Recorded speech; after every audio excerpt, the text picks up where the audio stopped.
to know about the matrix process, and you'll have the ability to complete the matrix after today's training. You in the matrix. So I'm going to kind of test the waters here and see your experience. So how many of you have watched the movie The Matrix? Yes. Okay, I love that movie. I wanted to name my son Keanu, and my So husband good. said absolutely not. So I've got a Cayman instead. But it was close enough, right? Okay, how many of you were the only one at your school available to come today, and you don't even know why you're here? Me. Welcome. We love you. You were voluntold to be here. Yes. Awesome. Great. Well, welcome. We're glad to have you. Okay. Has anybody completed at least 10 matrices? Yes.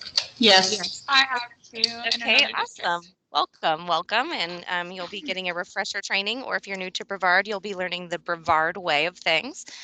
Has anybody out in the audience reviewed matrices for the district, maybe McKay or as a support specialist? I have. Yes. Okay, awesome. Welcome. And finally, has anybody conducted a matrix training, maybe in a small group or at another county? Okay, awesome. Well, we are happy to have all of you here. And at the end of today's session, you are all going to be experts. Okay, we'll go through a little bit of matrix history.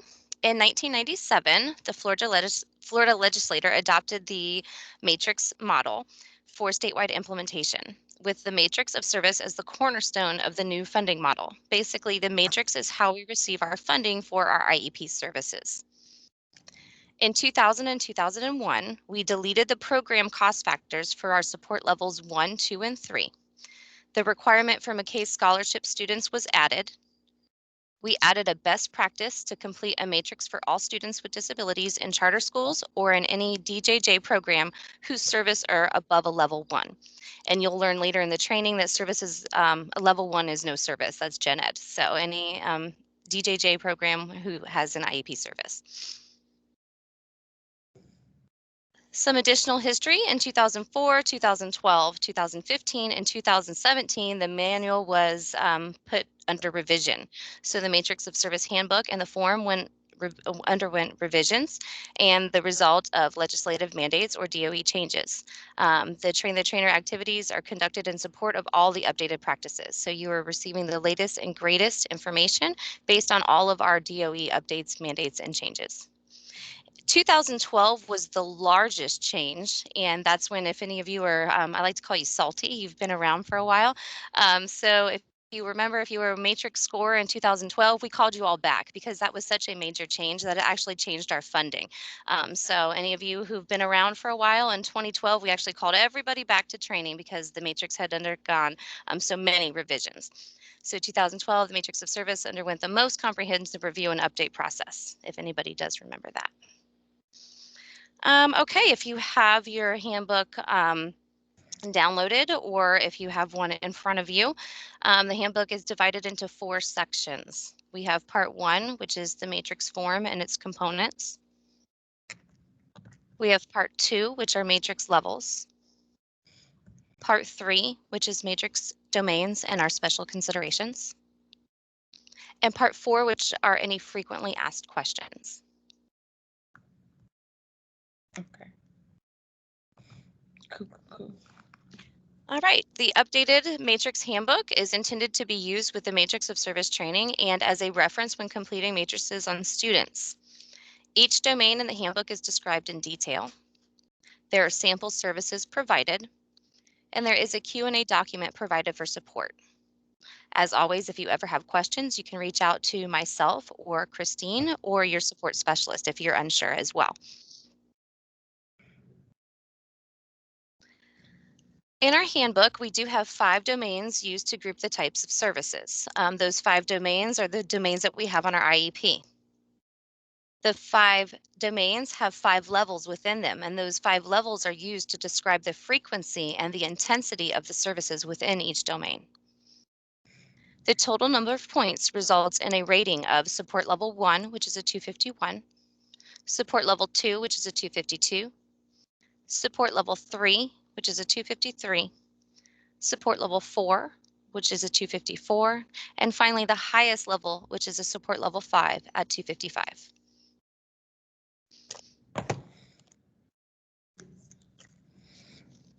In our handbook, the matrix of service is completed using information found in the student's IEP. It should reflect the individualized services and supports which will be provided to each student as documented by the IEP team. And this is an important time for me to tell you that if it's not in the IEP, it didn't happen. If it's not in the IEP, do not rate it. Everything must be documented in that IEP, and the IEP must be current. Districts must ensure that the matrix reflect current services. If a service changes as a result of an IEP team decision or an IEP update, amendment, new IEP meeting, a new matrix must be completed. And finally, at the bottom, I know it's kind of lined out, but this is a very important statement. The matrix of service is an official auditable document. So we do come by, the state comes by and they audit. We also self-audit internally here through the county. So you will be audited based on your matrix of service. Okay. All right, matrix and how it works.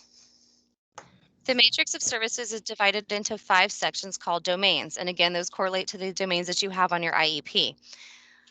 Those are the domains that are addressed on your IEP. Those domains are your curriculum and learning, which encompasses reading, writing, and math. We have our social emotional domain, independent functioning, healthcare, and communication. And I'd like to point out, if you can see the bottom of your PowerPoint, it does tell you what page. So that would be found on page 6 in your handbook. So at the bottom of each slide, it will reference what page in the handbook this information can be found. So just a little fun fact. All right, matrix, how it works continued. Each of those domains, as I said, we have those 5 domains, and those are those 5 domains that are on your IEP. Each of those domains has 5 levels. Levels range from level 1, which is the lowest, that's no service, to level 5, which is the highest. Factors used to determine your levels are your frequency of the service provided, the intensity of the service provided, and in some cases, the qualifications of the person providing the service. Like Christine said earlier, when you were reviewing your pretest, in the communication domain, if you're an ESE teacher, you can score up to a level 3, but that's the highest that you can go. You must be an SLP or speech language pathologist to score a level 4 or a level 5 in that communication domain.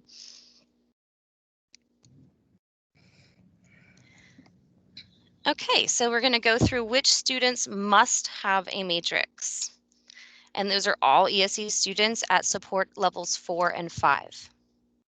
And you're going to say, well, Jen, how do I know if they're a level 4 or 5? Well, they don't come with a stamp on their forehead letting you know that. So initially, you're going to have to do a matrix to determine if they are at that level. And then you'll continue. And that's why we suggest you do it at initial placement. And if they have 3 out of 5 domains, it's a good rule of thumb until you become a matrix master. At initial placement, and if they have 3 out of 5 domains, it's good to go ahead and check and see where their score falls. Also, so we have a requirement for students at level 4 and level 5. So those are our 254s and our 255s. Those students must have a new matrix completed at every IEP. Also, our McKay scholarship students must have a matrix.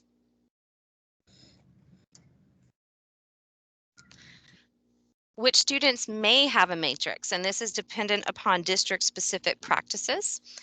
Students with disabilities in charter schools above a level 1. And again, remember, level 1 is no service. So that means any students with disabilities in a charter school that has an ESE service, you would be completing a matrix for. Students with disabilities in the Department of Juvenile Justice Systems, again, above a level 1. Okay. And remember, it's never wrong to do a matrix. When in doubt, you can go ahead and do one. I'd rather have done one on an IEP that didn't need to be done than not do it when it when it was required to be done. And again, just remember that rule of thumb at initial placement, see if they fall in that 254, 255 range. And if they have 3 out of 5 domains on that IEP, it's good to go ahead and check until you become a matrix master. And then you can kind of tell which IEPs are at that high level of service. And remember, this is a very important statement. The IEP drives the matrix. As I've said previously, if it's not in the IEP, it didn't happen. You're not going to document it on your matrix. You're not going to score it. That's why we say a lot of times the classroom teacher or the main service provider isn't the best one to score the matrix, or at least score it alone. And in Brevard, you never score the matrix alone. You always have a buddy or a partner. Um, that's because you might know that you're doing something in the classroom, but it might not have made it into that IEP. And again, if it didn't make it in the IEP, then you can't score it. So make sure that that IEP documents the current services and they are documented with data in that IEP. So your quality IEP must contain what the student is currently doing, and that would be in your present level statement. Hopefully you've already been to quality IEP training. If not, you will learn more about present level statements and all of these components when you do complete that quality IEP training. So in those present level statements, it contains what the student's able to do. So that would be strengths. Then we have the use of specific language and descriptors. So beware of generic language when you're describing. You want the IEP to be individual and specific. You also document what student challenges the student faces, how the disability impacts learning, and then what you're going to do to help the student improve. That's your service, and that's the educational need. The IEP drives the matrix. What you want the student to do in the future, that's your measurable annual goal. What would you want the student to accomplish in a year's time? And then what does the student need to accomplish these goals? And that would be benchmark or objectives if you have alternate assessment students or students who are on access points. And those are what steps, many steps that you're going to take to achieve that measurable annual goal. And again, you'll get more training on that in that quality IEP course. So before we get started and go through the matrix form, does anyone have any questions up to this point? Okay. No news is good news, so we're going to keep going. All right, so what we're going to do now is we're going to get started with the matrix of service form. And you have a copy of it in your downloaded manual. I'm going to be running through the slides and it's going to show screenshots of the form. You can also complete a matrix in Peer. I like to use Peer because all of the demographics are uploaded for you, so you don't have to enter student name and student ID and all of that information. It also does your adding and calculating for you, so you don't have any clerical errors on your matrix that cause a misguidance of funding. So I like to use Peer, but also we do have a paper form available. So what we're going to do right now is go through that form. So remember, the matrix must only be completed by someone who has been trained by completing this training today. So you have to complete matrix training in order to score matrix in Brevard. So this is what this form looks like, and you can download that form. If you click on that link, it is live, so you'll be able to click that link and open it up. And actually, I'm going to click it and see if it'll open. Hopefully I don't lose the whole PowerPoint.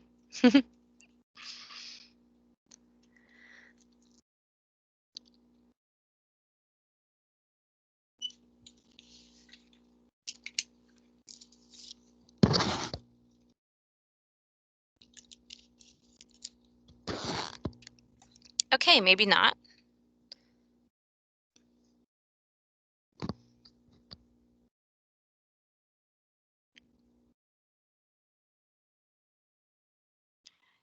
Jennifer, Uh-huh. I'm finding that since the sites have all migrated to the new sites, every link has to be changed now. Every link has to be updated. Okay, well, that's Yes. not going to work then. Thank you. I appreciate that info because we did not know that. I learned that the hard way. That's the only reason I'm letting you know. Okay. All right. So I'm going to close out of this and we'll go back to the PowerPoint. Did you hear what Stephanie said? Okay. It's got screenshots in the PowerPoint, so.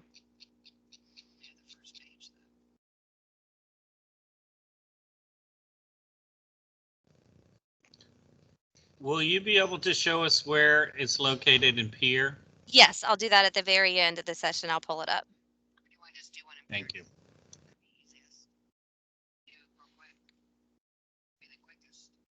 Well, I don't want to go through the domains and all that if they haven't seen it yet.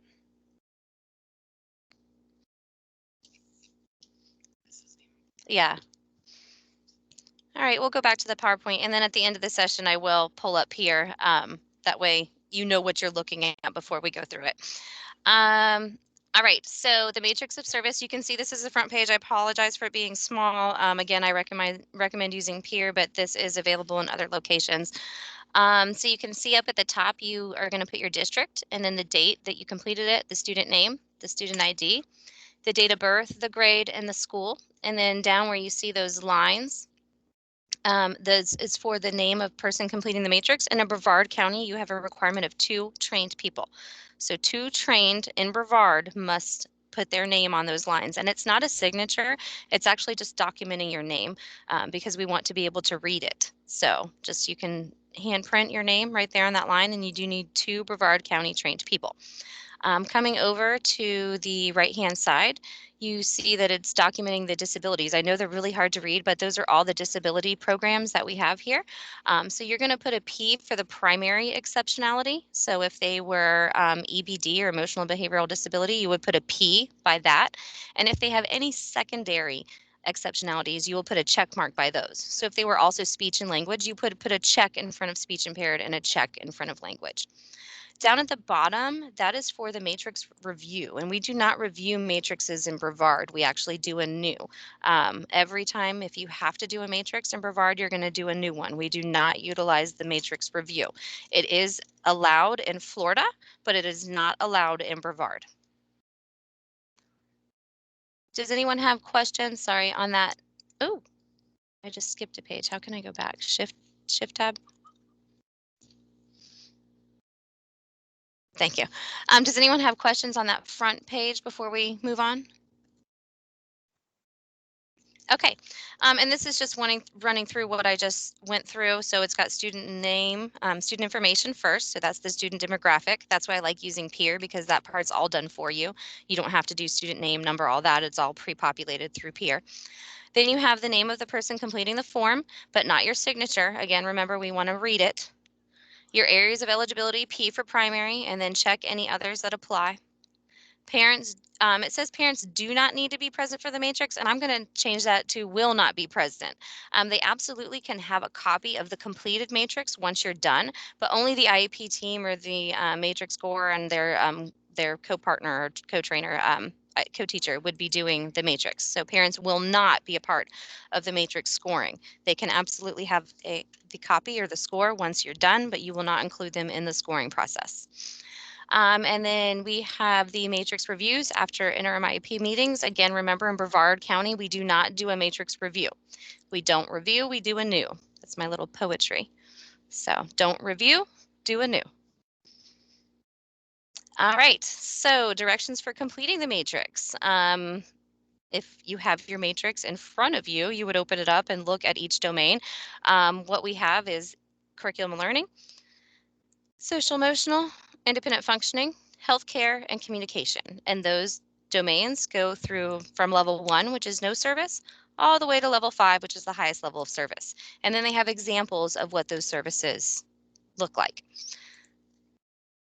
So you're going to record individual domain ratings under each domain. So remember, all services provided to the student will reflect needs and services that are documented on the completed IEP. Again, if it's not in the IEP, you are not going to score it on the matrix.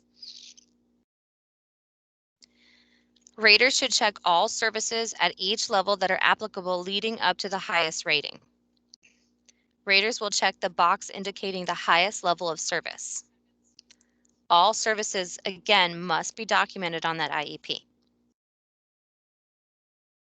Then we have special considerations. So these are additional points that you will receive if you meet some of these special considerations. And we're going to go through what those special considerations are. The first is plus 13 points for hospital homebound, students receiving instruction at home, hospital, or another specified setting. The next plus 13 is for pre-K students with a disability who are being served in the home, hospital, or on a one-to-one basis. We have a plus 3 for pre-K students who are earning less than half or 0.5 of an FTE during the survey period. Some additional special considerations, +3 for students identified as having a visual impairment or a dual sensory impairment. +4 for students who are deaf and enrolled in an auditory oral education program beginning with the 2017-18 school year. We do not have an auditory oral education program here in Brevard, so no one will be checking that +4 here. These last two are very important and they're very specific, so hang on every word. You get a +1 for students with a score of exactly 17 total points and who are rated a level 5 in 3 of the 5 domains. There's a lot of ways to get 17, but to get the +1, you must have a score of 17 and be a level 5 in 3 of 5 domains. And same thing for the next one, you do get a +1 for students who have a score of exactly 21 and they are rated a level 5 in 4 of the 5 domains. So again, there's a lot of ways to get to 21, but you only get the +1 if you have 21 points exactly and you're a level 5 in 4 of 5 domains. Does anyone have questions on these special considerations? And all of this information is contained in your handbook as well and on the matrix form. So if you get the +1 for 21 points, level 5 in 4 of the 5 domains, you would also get the 1 for the 17? No, because you would have a score of exactly 21, and if you see the Okay. one above, you have to have exactly 17 to get that +1. That's right, okay. And I'll let you know that once you're at a 22, that's the highest you can go. That's a 255. So you could add 100 points and you still wouldn't get any more additional funding. So 22 is once you get to a 255, that's the highest level of funding we have. So a +1 if you have exactly 21 points and you're a 5 in 4 of the 5 domains, or a +1 if you have exactly 17 points and you're a 5 in 3 of the 5 domains. Okay, and again, we don't have any students, any of these programs, but we'll review it just so you have knowledge in case you move to another county or if we eventually do have one of these programs. So students who are deaf and enrolled in an auditory oral education program beginning with the 17-18 school year, and there's a statute that defines the auditory oral education program is a program that develops and relies solely on listening skills and uses an implant or assistive hearing device for the purpose of relying on speech and spoken language skills as the method of communication. These programs must solely offer auditory oral educational instruction and services. So here's a little bit more information about what the program means and how it relates to the matrix. And then just some additional information if you want to study up further on that. And a little bit more. So these are just some frequently asked questions. And again, we don't have this program here in Brevard right now.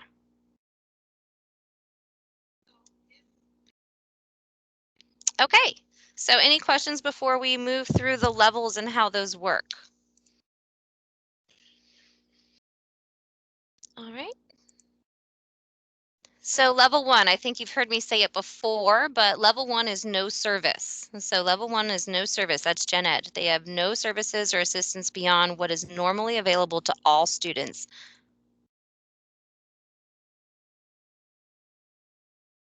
Level 2. Level 2, the student is receiving assistance on a periodic basis or receives minor supports, assistance, or services.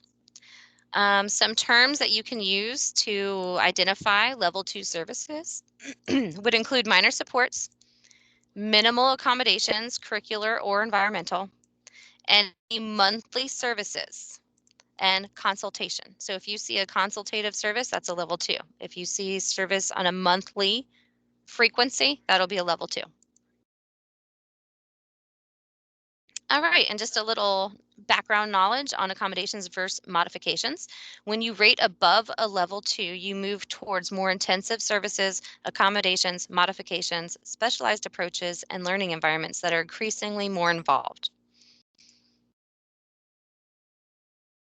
So what's the difference? An accommodation changes that can be made in the way the student accesses the information and demonstrates performance.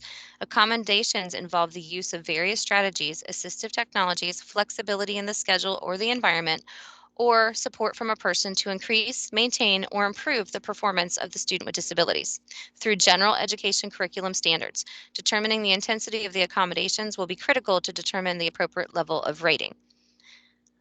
So accommodations isn't changing the curriculum, it's just changing how the student accesses the curriculum. Your modification is an actual change of the curriculum. It's an alteration, transformation, or variation provided to the curriculum, instruction, material, or equipment. Modifications are for alternate assessment and access point students only. All right, so now we're moving to level 3. So level 3, the student is receiving accommodations to the learning environment that are more complex or services on a more frequent basis. Terms that you can look for to identify services that would be at the level 3, accommodations, any weekly services. So if you see the word weekly, you're going to be guessing that it's towards a level 3. Collaboration, so consultation's a level 2, and then we get to collaboration, it's a level 3. And does anyone know the difference between consultation and collaboration? Consultation is not live, and collaboration is live, where you're actually working together. So that's why you've got a level 2 for consultation, a level 3 for collaboration. Then we have assistance for some learning activities, would be a level 3, not all, but some. So virtual meetings are defined as real time where participants are actively involved. A meeting conducted via telephone is also considered a virtual meeting. A conference call, FaceTime, Zoom, any of those are a virtual meeting. Written exchanges like email is not a virtual meeting because it's not live, it's not real time, actively involved. So a written exchange with families is allowable for consultation at a level 2, but it is not acceptable for collaboration at level 3, because again, that collaboration has to be live in real time. Level 4, so now we're moving into those more intense services. Level 4, the student is receiving more extensive modifications to the learning environment or the use of specialized approaches, assistance, or equipment for the majority of the learning activities. Terms used in an IEP that reflect a level 4 service would be very specialized or different programs or approaches, daily or very frequent services, assistance needed for the majority, which is greater than 50% of activities, and in the curriculum, small group. If you see small group, you can consider that a level 4. Finally, level 5, the student is receiving continuous and intense assistance, multiple services or substantial modifications for the majority of learning activities. Some terms used to describe level 5 would be continuous or constant intervention or assistance, intensive or individualized approaches, which is a 3-to-1 ratio or very small group. So small group was a level 4, very small group is a level 5. And again, that very small group must maintain a 3-to-1 ratio. So that's 3 students for every 1 staff member. So if I have 9 kids in my class, I'm going to have 3 adults in the room for that 3-to-1 ratio. Services for the majority of the school day and multiple services would all be considered at a level 5. So now I have a trick question. What is the lowest score you would have on a matrix?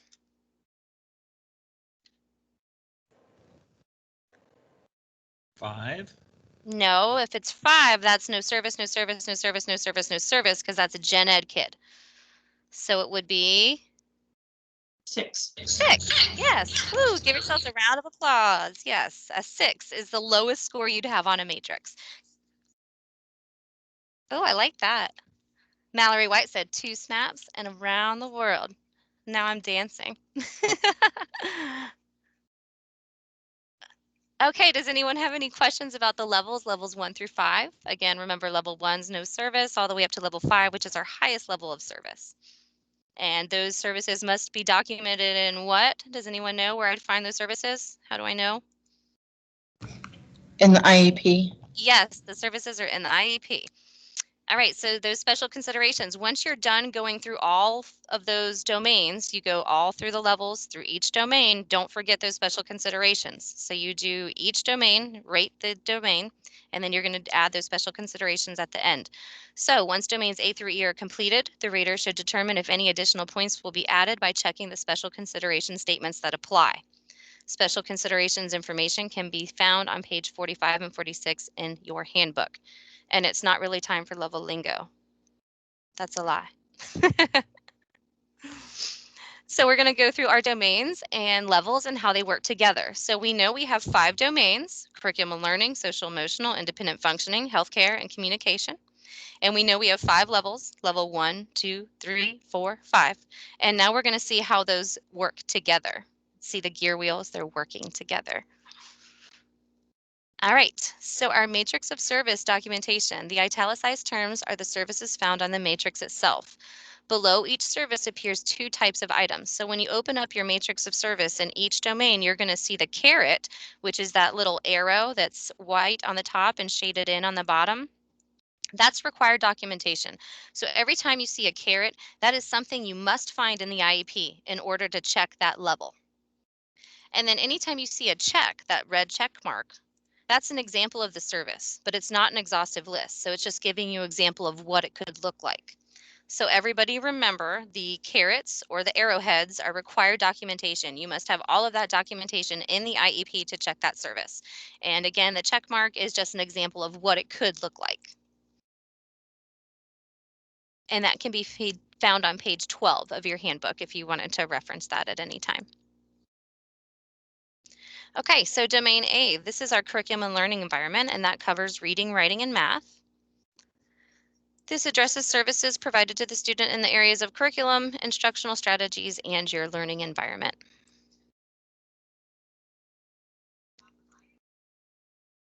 Level 1, no service or assistance beyond what is available to all students.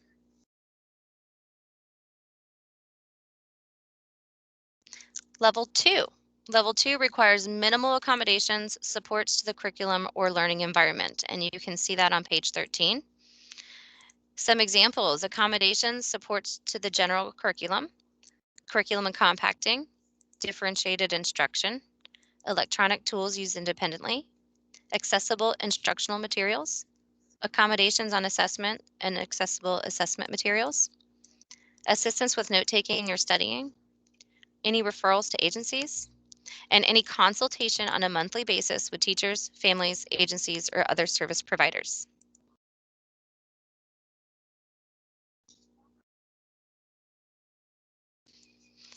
Moving on to level 3 in your curriculum learning domain, and that can be found on page 16 in your handbook.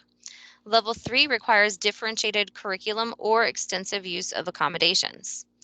So some examples would be differentiated curriculum used with students identified as gifted, electronic tools and assistive technology used with assistance, alternative textbooks, materials, assessments, assignments, or equipment, special assistance in the general education class requiring weekly consultation, assistance for some learning activities in the general education setting, direct specialized instruction for some learning activities, and any weekly collaboration with family, agencies, and other providers.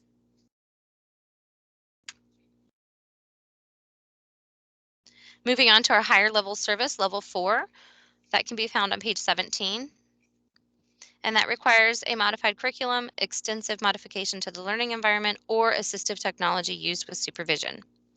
So that could be extensive creation of special materials, direct specialized instruction and or curriculum for the majority of learning activities, instruction delivered within the community, assistance for the majority of learning activities, and assistive technology used with supervision for the majority of learning activities. And again, remember, level 4 is small group instruction. Finally, moving on to our highest level in the curriculum learning domain, that's level 5. It can be found on page 19. That requires modified curriculum or substantial modifications to the learning environment. So that and should be and or. So requires modified curriculum or and or substantial modifications to the learning environment. And that would, again, is found on page 19. Level 5 services, instruction and reading Braille, intensive curriculum or instruction approaches for the majority of learning activities, instruction at home, hospital, or other specified setting, ongoing continuous assistance for participation in learning activities. And again, remember, level 5 is very small group instruction, and that would be a 3-to-1 ratio, and it must be maintained for the entire time of instruction. Does anyone have questions on curriculum and learning before we move on to social emotional? Hi, Jennifer. This is Angela. Hi, how are you? Good. Good. I did want to just maybe have you clarify about the assistance for the majority of learning activities, about it being 50% of the school day, because Yes. sometimes I think that gets a little confusing. Yeah. You're just going to base it on your time, the school time, and it does have to be the 50%. If not, you're going to take the score down 1 point. Back to the level 3, correct? Yes. Yes. Mhm. If you're not meeting that level of service. If you have the service, but it's not the 50%, you'll back down to 1 point. Okay. Because, sorry, sometimes, I'll see that they'll score level 4 based on that small group, but it hasn't met that certain requirement. Right. So then that's when you back it down 1 point. All right. Thank you for clarifying. Yes, thank you. I'm glad you brought that up. I'll also give a little bit more information. As I've said, when you claim very small group, you get a level 5. That's very small group in all academics, and you would need reading, writing, and math to claim that level 5. If you do have very small group instruction, but you don't have all 3 subdomains of reading, writing, and math, you will back it down that 1 point. So if I only have reading and writing, no math, I'll go from a level 5 to a level 4. If I only have math and I don't have reading or writing, then I'll go from that level 5 to a level 3 because you have to back it down based on not having those other domains. And if you ever have questions, reach out to myself, Christine, your support specialist. We're always available to help. Email's the best way, but you can reach us during our office hours on Zoom or give us a phone call. All right, so domain B, social emotional. This begins on page 21. And that addresses positive behavioral supports, behavioral interventions, social skills, development, socialization, and counseling as a related service. Level 1, no service or assistance beyond that is available to all students. Level 2, requires periodic assistance and/or behavior supports. That begins on page 22. That could look like consultation on a monthly basis with teachers, families, agencies, or outside other providers. Specialized instruction or activities and self-advocacy and understanding of exceptionality. Behavior management system in a general class. Monthly counseling or guidance.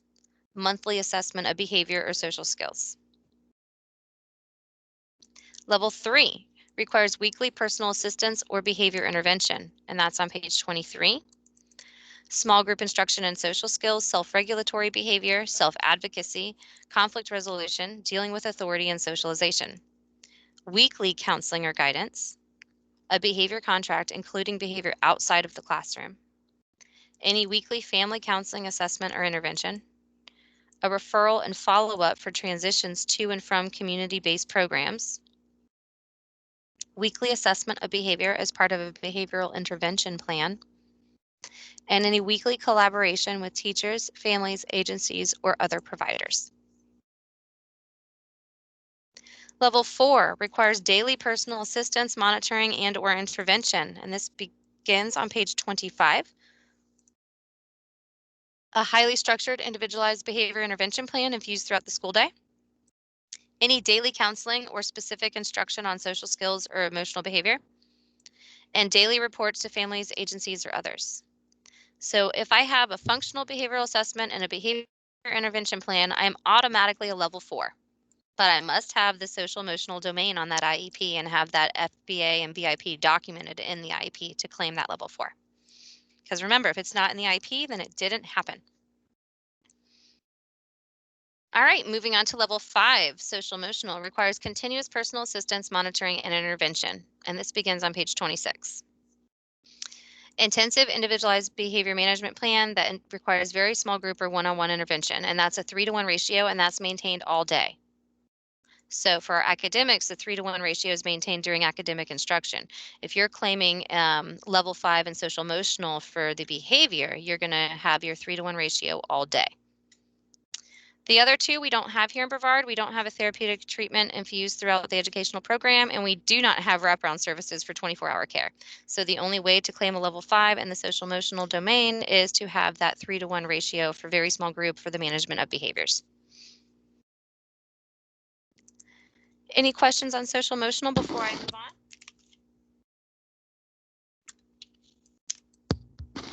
Okay. Independent functioning. This includes instruction and organizational strategies, assistance for activities of daily living and self-care, physical therapy, occupational therapy, orientation and mobility training, and supervision of students to ensure physical safety. Level 1, no service. Level 2 requires periodic personal assistance, monitoring, and minor interventions, and this begins on page 28. Monthly personal assistance with materials or equipment. Consultation on a monthly basis with teachers, families, therapists, service coordinators, or other providers. Organizational strategies or supports for independent functioning. And special equipment, furniture, strategies, or supports for motor control in the classroom. Level 3 requires weekly personal assistance, monitoring, and/or intervention, and that begins on page 29. Specially designed organizational strategies or supports for independent functioning. Supervision to ensure physical safety during some daily activities. Weekly instruction and self-monitoring of independent living skills. Weekly monitoring of assistance with independent living skills, materials, or equipment. And finally, weekly collaboration with teachers, families, agencies, or other service providers. Level 4 requires daily personal assistance, monitoring, and intervention, and that begins on page 30. We have supervision to ensure physical safety during the majority of the activities. Individual assistance or supervision activities of daily living, self-care, and self-management for part of the day. Specialized equipment assistive technology for personal care with frequent assistance. Any regularly scheduled occupational therapy, physical therapy, or orientation and mobility training. So if you have OT, you're automatically a level 4. If you have PT, you're automatically a level 4, or O&M, you're automatically a level 4. Moving on to level 5, this requires continuous personal assistance, monitoring, and/or intervention, and that can be found on page 31. That's continuous supervision to ensure physical safety. And continuous means continuous, it's constant all day, from the time they get to school until the time they leave. Individual assistance or supervision in activities of daily living, self-care, self-management for the majority of the school day. Any occupational therapy, physical therapy, or orientation and mobility training more than once a week. And finally, multiple therapies. So PT, OT, O&M. So if you have PT and OT, you're level 5. Or if you have OT or PT or O&M twice a week or multiple times a week, you would be a level 5. Does anyone have any questions before we move on to our next domain? Am I going to be receiving accommodations for all this? Yes. I'm the one that's never even seen this stuff. Oh, yes, yes. Everything's open book and we're doing everything together. So, and then if you have any questions, we are here to guide you through anything that you might need. This session is also being recorded and we have another session that we've recorded previously. So I'd be happy to send you any copies of materials that you might need for reference at a later time. Perfect. Thank you. Oh yeah, you're welcome. No problem. And reach out to me, Christine, or anybody, your support specialist if you ever have questions in the meantime. All right, moving on to domain D, which is healthcare. That begins on page 33. And it includes services related to monitoring and assessment of health conditions, provision of related healthcare services, and interagency collaboration. And an important thing to remember in the healthcare domain, we're only scoring if it's us providing the service. And by us, I mean the ESE staff, the teacher, or your classroom staff. If your school nurse is providing the service, we do not put that on the matrix because the school nurse is paid for by the Department of Health and they have a different funding pot. So if the nurse does the health stuff, you don't include it on the matrix. If you, the teacher, classroom staff do, you do include it. All right, level 1, no service. Level 2 requires periodic personal assistance, monitoring, and/or minor intervention, and this begins on page 33. Monthly personal health care assistance, consultation on a monthly basis with the student, teachers, family agencies, or other providers, monthly monitoring of health status, procedures, or medication, specialized administration of medication, and monthly assistance with agency referrals or coordination. Level 3 requires weekly personal assistance, monitoring, and/or intervention, and that begins on page 35. That includes weekly monitoring or assessment of health status, procedures, or medication, weekly counseling with student or family for related healthcare needs, weekly communication with family, physician, agencies, or other health-related personnel, invasive or specialized administration of medication, weekly collaboration of families, physicians, agencies, or other providers. Level 4 requires daily personal assistance and monitoring or interventions, and that begins on page 36. Daily assistance with or monitoring and assessment of health status, procedures, or medication. Daily assistance with or monitoring of equipment related to healthcare needs. Any administration of non-oral medication. And daily communication with family, physician, agencies, or other health-related personnel. Finally, level 5 requires continuous personal assistance or monitoring in multiple interventions, and that begins on page 37. That would be daily assistance with procedures such as catheterization, suctioning, or tube feeding, and any continuous monitoring and assistance related to healthcare needs.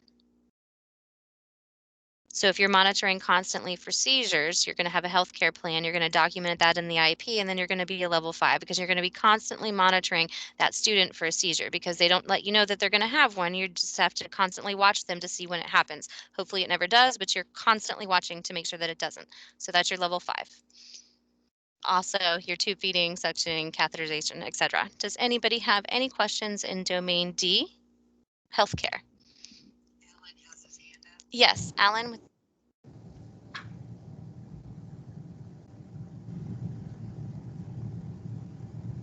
I can't hear if you're speaking. He's muted, but his hand is up. Okay. I didn't have any questions. Oh, okay. Your hand's up. We'll lower your hand. Oh, I'm sorry. Yeah, no worries. I just want to make sure that I got you if you had a question. I think Okay. that was for something earlier. Oh, okay. Did I answer your question or? I'll have to remember what it was. Okay, yeah, no worries. If you do, just raise your hand or just say, hey, Jen, and I'll hop on and answer. Okay. Yes, Miss Mercer? Hi, is it correct, like, so if it's not documented in the IEP, if it says, please see healthcare plan, is that okay? Or does it have to be documented in the IEP? It has to be documented in the IEP. So if I get one and there's like healthcare and there's nothing there, that's a 1. Yeah, but remember, you can always do an IEP amendment because I certainly wouldn't want you to lose funding because they didn't document it correctly in the IEP. So you could do an IEP amendment, put the services or the information in the PLEP that needs to be there, and then you'd be able to claim your level. Okay, thank you. You're welcome. And I'm glad that question came up. Anytime that you're providing a service and it's not in the IEP, you wouldn't want to not get paid for a service you're providing. So absolutely, you want the IEP to reflect current services at all times. So make sure you update that IEP via an amendment, or if it's time to do a new one or close, maybe do a new one, but make sure that IEP is reflecting those current services. And again, if it's down to the wire, you can do that amendment to add that service to make sure that it's reflecting what's really going on in the classroom and that we have a current, accurate matrix based on what's really happening. And again, as always, if it's not in the IP, then it didn't happen and we don't score it. All right, finally, domain E, communication. That includes personal assistance, instructional interventions, speech language therapy, and the use of alternative and augmentative communication systems. Level 1, no service. Level 2 requires periodic assistance and or minor interventions, and that begins on page 40. That looks like monthly assistance with communication, occasional assistance with personal amplification or communication systems, and a consultation on a monthly basis with our gang, the teachers, the families, agencies, or other providers. Level 3 requires weekly intervention and or assistance, which may include alternative and augmentative communication systems. That begins on page 41. That would be weekly intervention or assistance with language or communication, weekly speech or language therapy or instruction, weekly assistance with personal amplification or communication system, weekly supervision of augmentative or alternative communication systems, and weekly collaboration with teacher, family, agency, or other provider. And again, level 3 is the highest you can score as a teacher. You must be an SLP or have an SLP involved with the student to go to a level 4 or level 5. And we'll see what those services involve now. So level 4 requires daily intervention and or assistance, which may include alternative and augmentative communication systems. This begins on page 42. That would be daily assistance and or instruction with communication equipment, daily integrated intervention and assistance related to communication needs, instruction and sign language for use as the primary method of communication, and interpreting services for part of the school day. And to show daily service, I'm going to give you an example. So say you have the speech pathologist coming twice a week. Say she comes on Tuesdays and Thursdays. Reflect that daily service, you would have the teacher following up with instruction and communication daily, and you would have the SLP and the teacher collaborate, consultating or communicating collaboration to reflect those 5 days of service. You do need to reflect 5 days of service to get that level 4 for the daily. Finally, moving on to level 5, this requires multiple interventions and assistance, which may include alternative and augmentative communication systems. That would be continuous assistance and or instruction with communication equipment. And continuous means just that, continuous. The student cannot communicate without assistance from an adult. Interpreting services for the majority or all of the school day. And multiple continuous interventions to replace ineffective communication and establish appropriate communication. Does anyone have any questions on communication?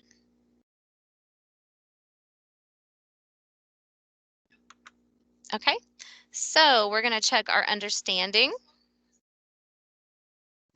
The top 10, 20, 30. So these are just the top 10 takeaways from today's session.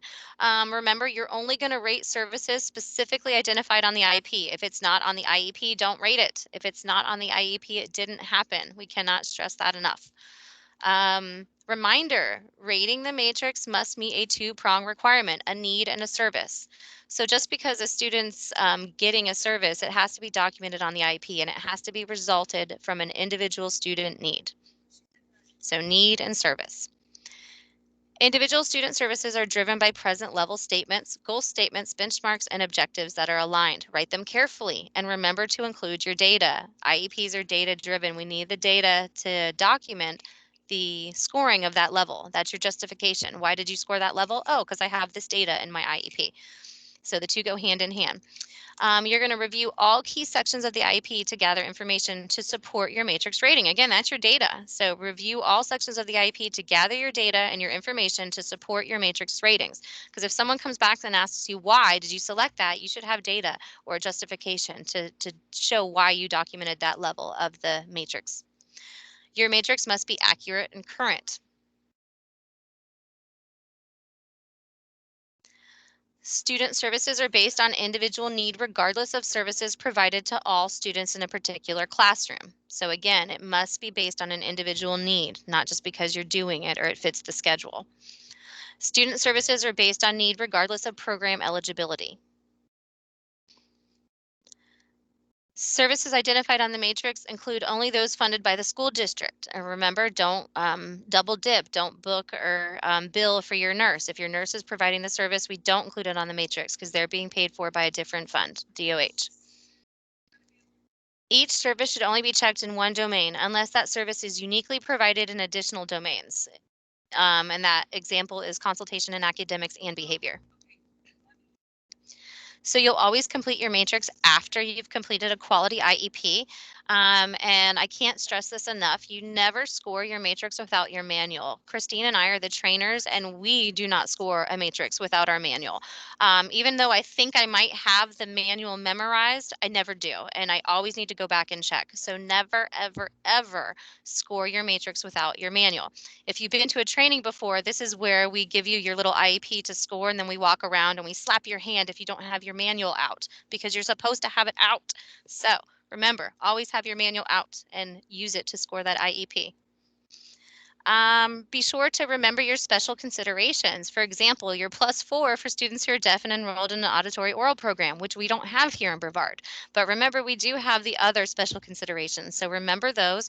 Remember to follow that verbiage really carefully because for the +1s, those are it has to be exact. So be very careful with those.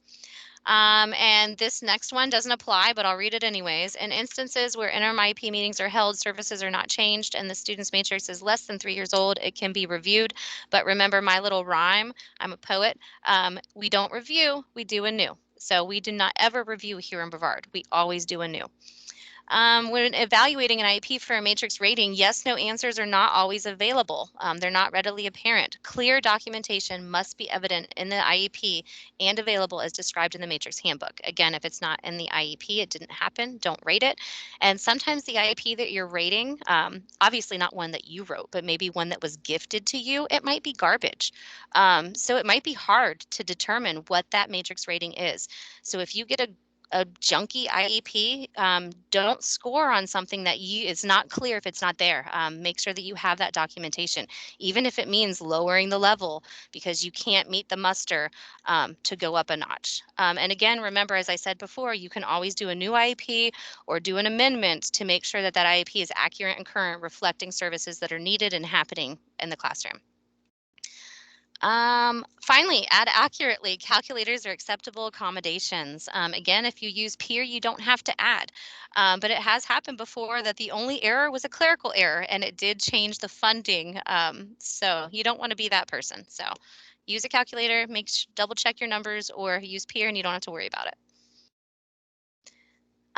Okay, so does anybody have questions before we get into a little bit of practice?